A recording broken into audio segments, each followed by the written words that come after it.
প্রায় ২৫০০ বছর আগের কথা। প্রাচীন চীনে এক রণক্ষেত্রে দাঁড়িয়ে একজন সেনাপতি এমন কিছু কৌশল লিখেছিলেন যা আজও বিশ্বের বড় বড় কর্পোরেট লিডার, সফল খেলোয়াড় এবং রাষ্ট্রপ্রধানদের জন্য অপরিহার্য গাইডলাইন।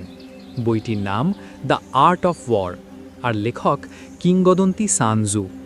আপনি হয়তো ভাবছেন, তলোয়ার আর ঢালের যুদ্ধের পুরনো কৌশল আজকের আধুনিক জীবনে আমার কি কাজে আসবে? মজার ব্যাপার হলো, সান ত্জু এখানে শুধু রক্তক্ষয়ী যুদ্ধের কথা বলেননি, তিনি শিখিয়েছেন জীবন যুদ্ধের কৌশল বা লাইফ স্ট্র্যাটেজি। আজকের এই ভিডিওতে আমরা জানব এই ছোট্ট বইটি কিভাবে আপনার চিন্তা ও জয়ের দৃষ্টিভঙ্গি চিরতরে বদলে দিতে পারে। সান ত্জুর দর্শনের প্রথম এবং প্রধান স্তম্ভ হল পরিকল্পনা।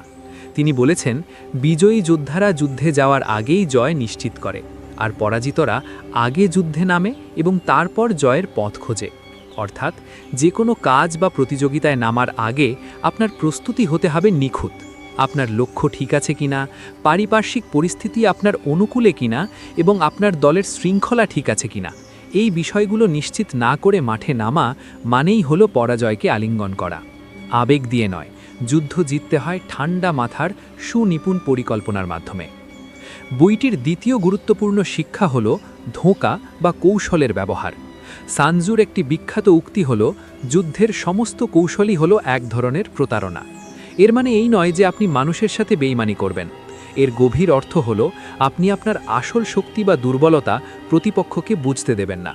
যখন আপনি শক্তিশালী, তখন নিজেকে দুর্বল দেখান, যেন শত্রু আপনাকে অবহেলা করে। আর যখন আপনি দুর্বল, তখন নিজেকে শক্তিশালী হিসেবে উপস্থাপন করুন, যেন শত্রু ভয় পিছিয়ে যায়। আপনার পরবর্তী পদক্ষেপ কী হবে তা যেন কেউ আগে থেকে আঁচ করতে না পারে। এটাই হলো প্রতিযোগিতায় টিকে থাকার চাবিকাঠি।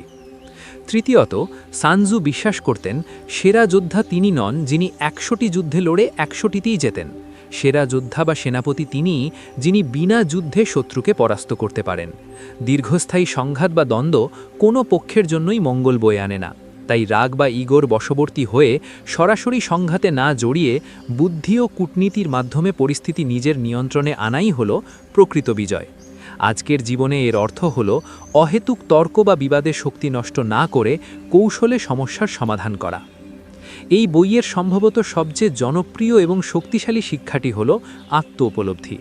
সান ত্জু বলেছেন, তুমি যদি নিজেকে চেনো এবং তোমার শত্রুকে চেনো, তবে ১০০টি যুদ্ধেও তোমার পরাজয়ের কোনো ভয় নেই। আমরা বেশিরভাগ সময় অন্যের দোষ বা দুর্বলতা খুঁজতেই ব্যস্ত থাকি, কিন্তু নিজের সীমাবদ্ধতাগুলো জানি না।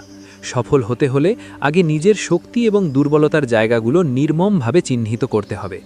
একই সাথে আপনার প্রতিযোগী কী ভাবছে, তার সক্ষমতা কতটুকু, তাও বুঝতে হবে। যখন আপনি এই দুটি বিষয় পরিষ্কারভাবে জানবেন, তখন সাফল্য আপনার হাতের মুঠোয় ধরা দেবে।